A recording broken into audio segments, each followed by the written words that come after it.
More brilliant people fail because of distraction than any other thing. Keep your eye on the prize, beloved. Keep growing that one thing, that God thing that you are called to.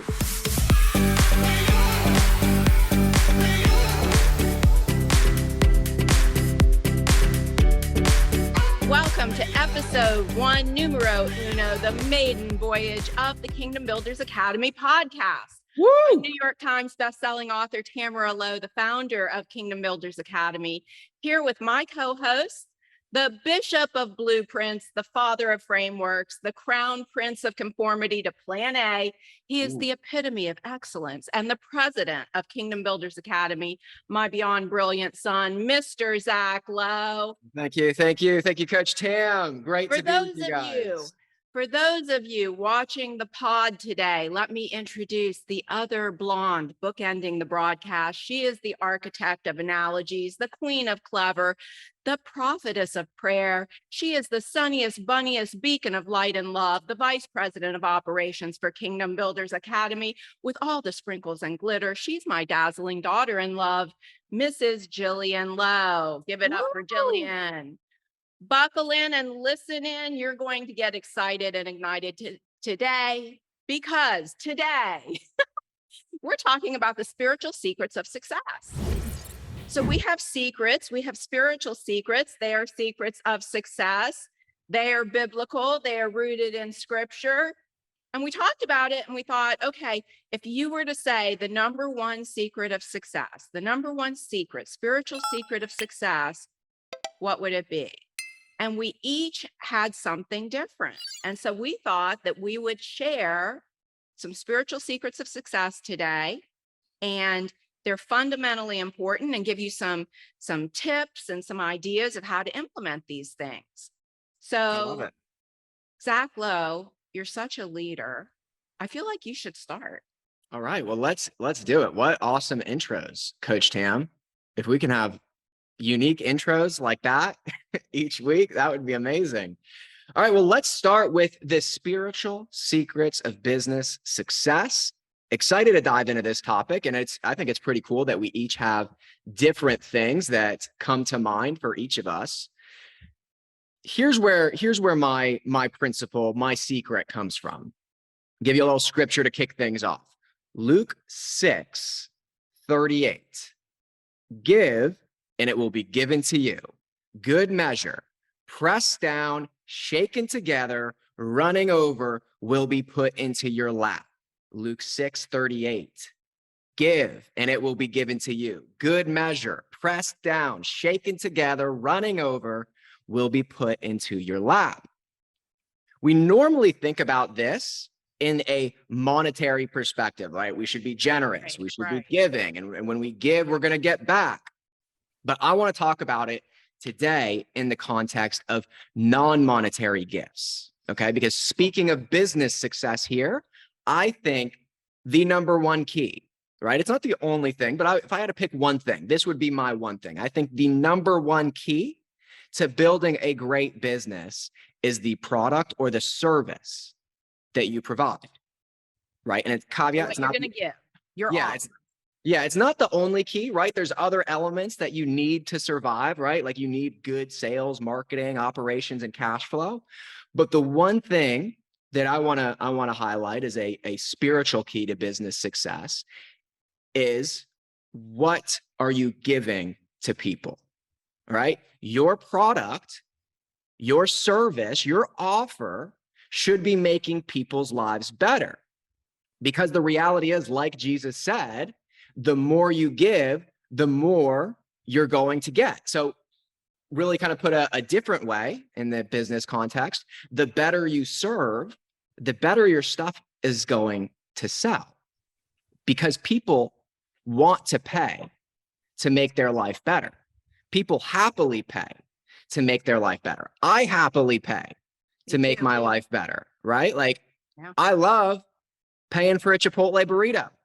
That makes me happy. That makes me full. Wait, are we getting product placement dollars here for this? One day. Chipotle is going to come calling. They're on our list. Yes. Chipotle will be the official burrito sponsor of the Kingdom Builders Academy podcast. Uber Eats, throwing another one out there that we would love some sponsorships from Uber Eats. I love Uber Eats, makes my life better. Their product or service is giving something to me. So I'm happily going to give my business to them. I'm happily going to do that. I just bought a $5,000 piece of workout equipment. That's awesome. And I was happy to pay for it. I'd pay for it again, and I'd recommend it to everybody. I love to pay for a good business mastermind, a good online course, a great book, right? Anything that's going to make my life better, I am happy to pay for. And I believe that for you and for your business, everybody who's listening, the better that you can get at giving, the better that your business is going to grow, right? The better you give, the better you're going to grow. It's going to get poured back in. It's going to get poured back in. For sure. And I look at, like, I love to look at like the great men and women of history, the wartime leaders, political leaders in the arts and business and church history. And here's the thing that sticks out to me just about greatness, just about the greatness in men and women throughout history, is that they all gave you something.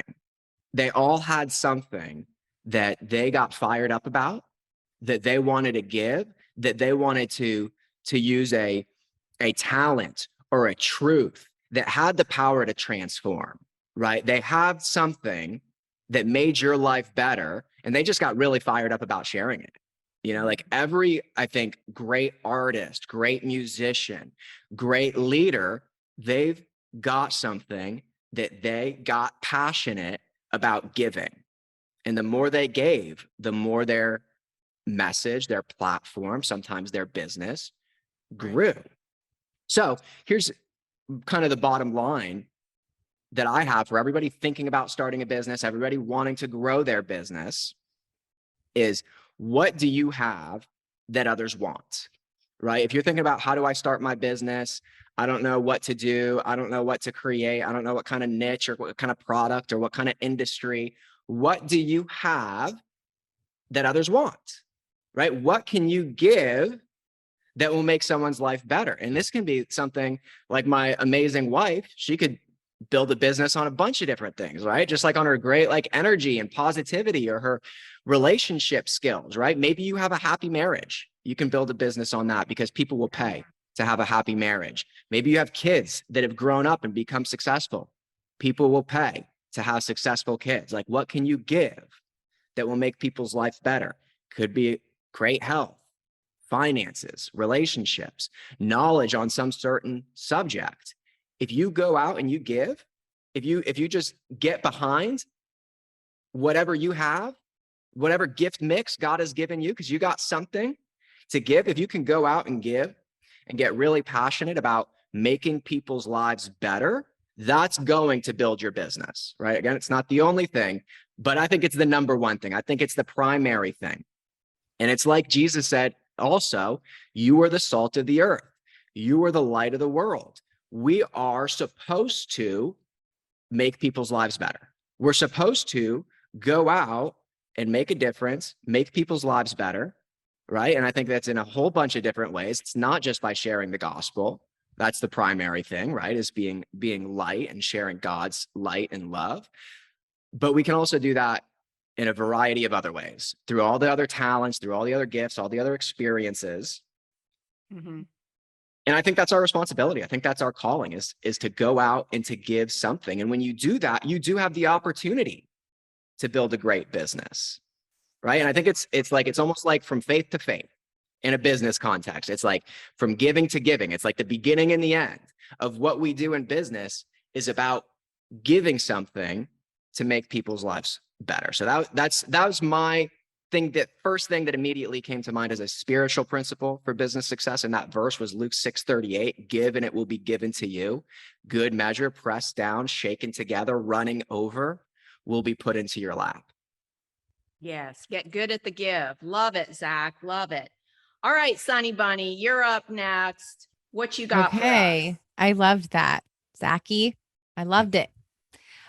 So mine was relationshiping, and I am curious, Bun, can you define for me what is relationshiping? Relationshiping. Well, it's what we do here when we are talking, when we are just fellowshipping, we are talking, we are visiting, we are sharing. It's intimacy, and really it's what the entire church is built upon. It's built upon relationship with God and relationship with others. And really, if you even look at the cross, you'll see a vertical and you'll see a horizontal relationshiping with God, relationshiping with each other. Now, you didn't ask me to prepare an answer, so I hope that was a good one. What, Yeah, no, what, it's what, it's a what did we great do? one. I mean, it's a great one. Like I was thinking today, I always go to the same Starbucks. Okay. I don't know if you have like a spot where you guys go to every day. Maybe you get coffee, or my husband is the juice king. He is the juice king. His favorite juice place is not near us. It's a little bit of a jaunt, but he loves the drive. He loves the drive because he loves to think. He loves to jam out on a podcast, and Good pretty soon podcast. he is a professional podcast listener. So you all have the places that you love to frequent. And I was just thinking this morning about how I go to this Starbucks. It's the same Starbucks. Okay. It's a new Starbucks. And when I first started going through the Starbucks, I did not know them. And they did not know me. We were strangers, and it was strange because I want to know you. I need to know you. I don't care if you're just working at the Starbucks. I don't care if you're my hairstylist. I'm going to need to know you, and I'm going to need to see you. So now when I go through the Starbucks, when I first started, I would just say hi. I would start with a little visit. Oh, how are you doing? Oh, I love your hair. Oh, just a little, just a little. I see you. Because it's like, don't you feel like, honey, when you, and I know you're not, like really super in love with the whole visiting scene. However, don't you like it when you go somewhere that you're getting Chipotle or you're getting a juice and it's like Cheers, where everybody knows your name? Do you like to be recognized? Do you like to be known? Yeah. Yeah. That's community. So I think that for me, now when I go through Starbucks, I now know the baristas' names.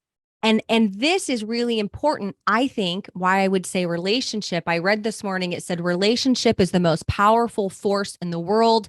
And there is nothing that someone will not do love, for the sake of love. And I was thinking about, like, who doesn't want to be seen and known? And you know what, Bunny? I was remembering being on your stage, the Get Motivated Business Seminar. And I remember being with General Colin Powell. And do you know what he used to say when he would stand on your stage? And wasn't he the best storyteller? So good. Yeah. He was such So a great story, likable. right? So he said, you know what? I'll tell you that he said, and at that point, I don't know, how old do you think he was? Oh, goodness. I'm gonna say 65, 68, maybe. 65, 68. And he said, I'm going to tell you one of my secrets to success, one of his secrets. He said, do you know when I park in this garage, when he was, working and in for the White House. And he said, I would have to park. And he said, do you know there was like dozens of cars at the end of the day that needed to get out of there? And he goes, do you know my car came out first every time? No matter when I brought my car in, when I was ready to leave, magically my car would appear. And Bunny, you heard this story 20 million times more than I did. And he said, that's because I learned the name of every valet. And when I pulled up in the morning, I'd say, hey, Hector, how's it going? Hey, Joe, how's your wife? How's Sarah? He recognized in a microdose moment, we all want to be seen. And relationshiping doesn't mean long form visiting. You don't have to drain your battery. You don't have to put out massive rays of sunshine. But if you can go in and out of someone's world where, Bunny, can you give me an example of someone in your life right now, somewhere there you love that they know that it's more than just transactional. It's more than transactional. And can you name a service they provided that you continued to go back to them or to prefer them or go out of your way to go to them just because they saw you, they knew you, and they showed like they cared beyond what they were providing? Yeah, sure. There's bunches of them, but I think of Haley with these nails. She used to be right down the street from me, and I would just go over the bridge and I'd get my nails done by the lovely and talented Haley. And then she moved. She had the audacity to move away from me. 45 minutes. And I drive 45 minutes to go see my Haley because of that interaction and because of her talent too. So I think that the combo of that, like what Zack said about, get great at giving, give a good service, give a good product, and relationshiping, mixing it in with, the old saying is people don't care how much you know until they know how much you care. No, exactly. And I think that it is important to know that it can be microdosed, that is a really great way to build relationship and establish it quickly is do the little things. And if you aren't good at that, you can get good at it. Like when you are going out to get your coffee or when I stopped at Walgreens and there was this woman named Helen, and Helen had her leg in a boot and she had like broken her leg. Here's the thing that I realized. Most people are invisible to the world around them. It's totally transactional. We come and we go, we get our coffee, we get our juice. We are, I think, I don't know how, if you guys, I don't know, Zack, if you have a way of describing this, but like we're self-prioritized. We're like, we don't, like, how would you describe that? We're like, you don't. Well, I think it's just kind of a cultural thing, especially an American cultural thing that like we're in a rush all the time, right? I got to get my burrito. I got to get my coffee. I got to go to the next meeting, right? I got to get home. I got to get to school on time, right? So we're always so rushed. And it'll choke out those relationships. And you know what, honey, I love that principle. And I was just thinking of like a way that it's built our business, right? It's built our business. Like when you came into Kingdom Builders Academy, you relationshiped with everybody, right? Like that was like your first like core gifting that you wanted to give is you relationshiped with our members, you relationshiped with our coaches, you relationshiped with our team. And we all really felt like you brought a lot of heart into Kingdom Builders Academy. Like you brought a lot of feels, a lot of, just that kind of family bond. You did that in building the heart, I think, of Kingdom Builders Academy. And also just recently, you just made a friend. We were at an event and you made a friend that you just bonded with really quickly right away. You visited over shoes and you visited over Michigan and you visited over this and you visited over that. Right, and all of a sudden that opened the door to a big business partnership. And we're about to launch a new thing that probably wouldn't have happened, right? We wouldn't have been able to build our business in the same way if you hadn't made relationshiping just a way of life. And it opened doors. Like that wasn't the intention, right? You weren't out visiting to build your business, right? But because you did it, it's a natural effect. Yeah. Yeah. So I would just end with, like, that was really the greatest commandment. It was like, love God and love people. And like loving people well is, I'll tell you, if you want to know if you're loving people well, it's a little inconvenient. I'll just bottom line it for you. If you want to know if you are loving well, you feel inconvenienced. And that means it's taking more of your time. It's 5 more minutes in Walgreens. It's the extra visiting. It's the mental. Do I remember her name? Do I remember what was like the lady today? Her name was Gabby and she was a new barista and she had pigtail braids and she had freckles. And I said, oh, she goes, are you off to work today? And I said, oh, actually, yeah, but I work from home. And she goes, what do you do? And so I gave her a little couple, tidbits. And she goes, man, I really want to get into project management. What do you think about that? It just goes to show that even just a couple of moments of seeing her, of engaging with her, that it created intimacy where not only could she tell that I saw her, but she wanted to then bring me in. And so when you think about, I'm building a brand, I'm building a business, I'm building a ministry, a lot of you are going to be building teams. You're going to be hiring your own admin superheroes. You're going to need to surround yourself with good people, or you're building out your coaching program. You've got to have people who will buy into the culture of your mission. But if they do not feel seen, if they do not feel known, if they genuinely do not feel that you care, they will never attach themselves to your mission. So it's going to be people first, then your mission, then building whatever you've got to build. And the perfect, like there's no better example of who had the greatest mission of all and built it out was Jesus Christ himself, because he understood the power of relationship and he did that first. And then it was the mission. So Relationshiping is my. Love it. Awesome. Good word. I want Yay. a soundboard. I want some cheering. I Drum know. roll. That's awesome. All right. Well, I will bring it on home with my spiritual secret for success in business and in life and in ministry. And so many of you who are joining us today, you are very creative. You're entrepreneurial. You have lots of ideas. Your ideas have ideas. Your plans have plans. And it's really hard to maintain your focus and to not chase the little rabbit. Oh, there's a squirrel. Look, there's a butterfly. Focus, I think, is one of the greatest secrets to success. When I was 30 years old, Zach was a baby. I took up skiing. I took up skiing. And I didn't do so well with skiing. I always felt like something really dreadful was going to happen to me. And so at the age of 40, I changed from skiing to snowboarding.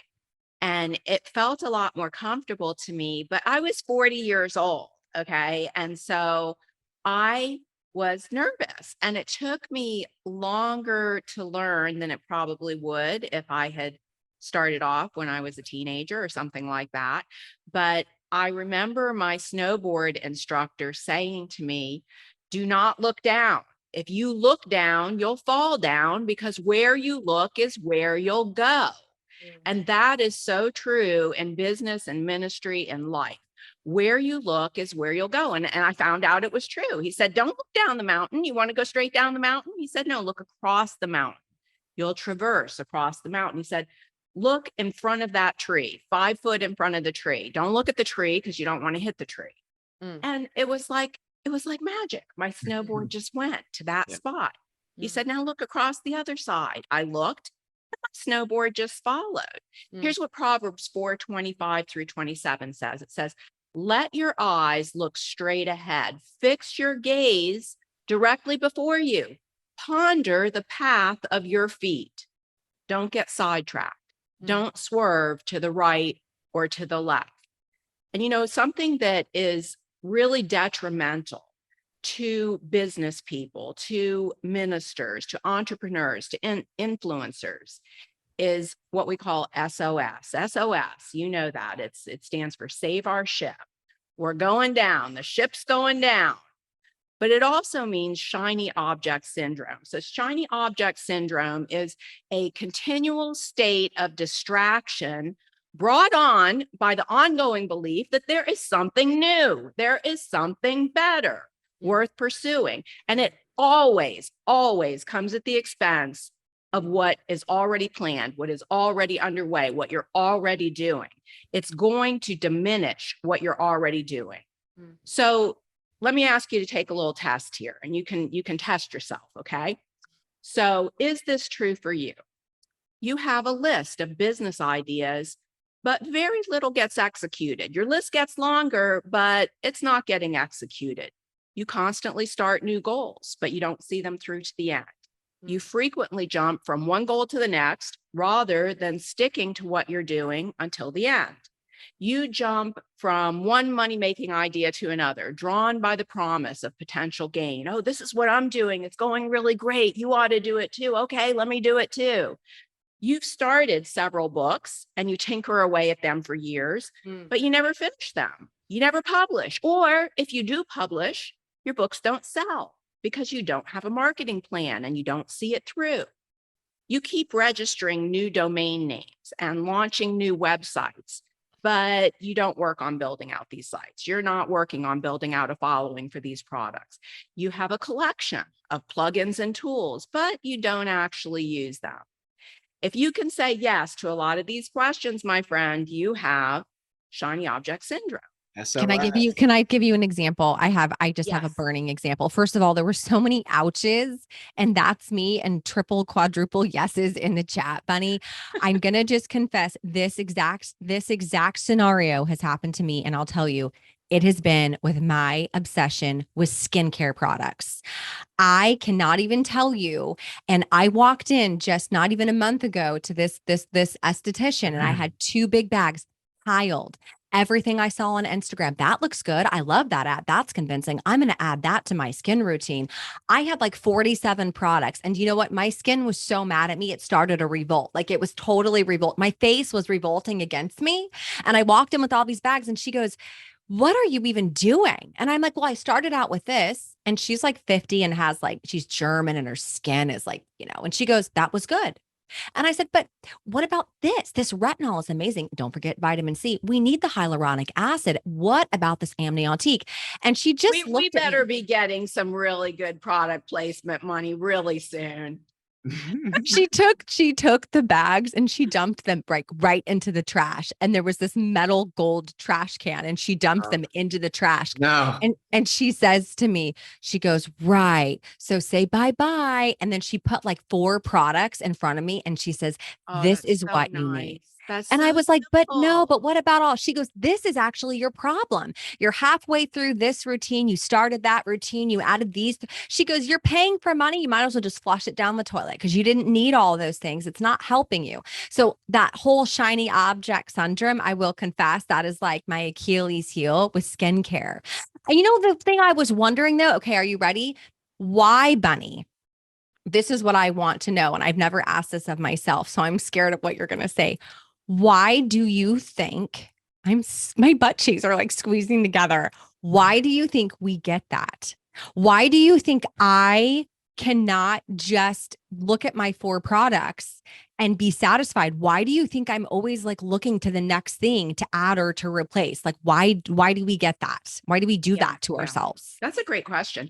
And you know what? I'm going to tell you something. I don't think it's your fault. And I don't think it's the fault of our viewers or listeners or members who would say, ouch, ouch, gosh, that's me, because our culture has conditioned us to be flighty and fickle. We receive thousands of marketing messages every day. And the thing is, you cannot pay attention to everything. If you try to focus on everything, you're going to get nothing finished. If you don't focus, you will not finish. And so I want to give you a scripture here, okay? And this is great for you to memorize. Memorize this scripture. It's Hebrews 10:36. Patient endurance is what you need. When do you need it, Zack? Now. Patient endurance is what you need now. Patient endurance is what you need now. Why? So that you will continue to do God's will. Then, this is what we want. Then you will receive all that he has promised. Do you want all that God has promised in your life? Yeah. Well, what do you need? Patient endurance. Patient endurance is what you need now so that you will continue to do God's will. Then you will receive all that he has promised. Hebrews 10:36. More brilliant people fail because of distraction than any other thing. Keep your eye on the prize, beloved. Keep growing that one thing, that God thing that you are called to. Give it your time, give it your focus, give it oxygen, invest in it. Can I tell you, plan A is anointed. It is the appointed, awesome assignment that God has for you. And I have found in my life, and you've probably found it in your life, that when you move from God's plan A to your plan B, it is bad. It is brutal. And guess what? Plan C is a counterfeit. That's not what God called you to. Plan D is a disaster. Plan E is exhausting. Plan F is a futile, frustrating failure. Plan G is good God. Why didn't I just stick to plan A? Stick to plan A. Keep your focus on the focus. Keep your focus on what God's called you to. So I want to give you 3 strategies for keeping your focus. Okay, number 1, pinpoint your purpose. Pinpoint your purpose. Get laser focused on your purpose. In fact, at the end of the broadcast today, we're giving away free copies of my book on purpose that are going to help. It's going to help you to pinpoint your purpose. Now, this is what Romans 9:17 says. I raised you up. This is God. God says, I raised you up for this very purpose, that I might display my power in you and that my name might be proclaimed in all the earth. That's God's purpose in your life. That's God's purpose in the life of every person on this planet. Every person on this planet is called to display his power and that his name would be proclaimed in all the earth. But how are you going to do it? How are you going to do that? So we want you to pinpoint your purpose. That'll help you keep your focus. I remember when I was a girl, when I was 19 years old, I was fasting and praying. And I was fasting and praying in part because I was exhausted at 19 years old. I was exhausted from doing the ministry. No joke. I had a radio show. I did prison ministry. I did youth ministry. I was a youth leader. I was a Sunday school teacher. I taught 2-year-olds. I worked with Campus Crusade for Christ. I did street evangelism. I was a home Bible study leader at 19 years old. I was exhausted Wow. from ministry. And I was fasting and praying, and I was saying, Lord, what should I do? What is it that I should do? Because I had ministry in my DNA, but not all ministry am I called to. And the Holy Spirit said to me, drop everything that is not evangelism. And so we have to be pinpointed on our purpose. So that's number one.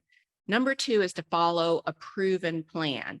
Don't do it yourself. Do not try to do it yourself. This is a massively bad idea. Okay. You want to follow a proven plan. Jesus said in Luke 14, don't begin until you count the cost. For who would begin construction of a building without first calculating the cost to see if there's enough money to finish it? Otherwise, you might only complete the foundation before running out of money, and then everyone would laugh at you and they would say, there's that fool who started building and could not afford to finish it. All right. So if I were going to build a house, if I were going to build my dream house, the thing I would not do is plan on constructing it myself. I would not do that. I would not try to figure it out. I would not try to save a nickel so I could spend $1. That's not what I would do. Do it yourself is death in increments. Okay. So you want to follow a proven plan. Who else out there has successfully done what you want to do? That's why people come to me and to Zack and to Kingdom Builders Academy to learn how to publish best-selling books. Why? I'm a best-selling author. You want to do live events? I've got 30 years of live event experience. And if I want to learn something, I'm not going to try and figure it out on YouTube videos. I am going to invest in myself so that I get the best and quickest results. All right, number three, third strategy for keeping your focus. Be accountable to like-minded achievers and believers. That's how you get in momentum, and that's how you stay in momentum. Proverbs 15:22 says, without sound counsel, plans fail, but with many advisors, they succeed. And as we started off the broadcast today, talking about the whole church is built on relationship. It's built on giving. It's built on being in community, getting in momentum, staying accountable to one another. And when you do that, it builds your enthusiasm. It builds your life and your joy. In fact, Bunny this morning, Coach Sunny Bunny, she shared with me a testimony. We have a few teenagers in our family that we're concerned about and that we're praying about. And she called me this morning and she said, hey, I've got to tell you, one of our kids that we've been praying for called me and we had a 2-hour conversation. He's in college now. And there were some guys on campus that kept coming up to him and inviting him to a Bible study. And he wasn't into it. He didn't want to hear it. He didn't want to go. He tried to say no. He did say no, but they kept coming to him and saying, come on, man, come. It's really a lot of fun. You're going to have a good time. And he went on to say that he's rededicated his life to Christ. He has joined a local church. Why? It was because of that community, staying in community with like-minded achievers. It gets you in momentum and it keeps you in momentum. And that, beloved, is why we're here doing this podcast, why we're glad you joined us. All right, you got it now. Our top 3 keys, spiritual keys to business, ministry, and personal success. Yeah, I love it. I love it. And you know what I think and we got to wrap here, but what stuck out to me about all of the things that we shared and kind of in explaining them is that it's all kind of counterculture. You know, like we get in this like kind of cultural worldview, even if we don't like, you know, believe it, we sometimes get kind of conformed to it. And it's like Paul says in Romans, we have got to be like transformed by the renewing of our mind. And that's part of the reason we're doing this podcast, right? Mm-hmm. Is to get out there what we've seen, what we've experienced, what we've used to renew our minds, to get in alignment with our kingdom purpose and to be fruitful in those things. So that's why we're doing this podcast. Keep listening to it. And you're going to find that renewing of your mind. You're going to kind of go from that kind of world culture to a real kingdom culture. And that's going to help you a lot in being in alignment with your kingdom assignment. So bless you guys. Love you guys. Thanks for tuning in today.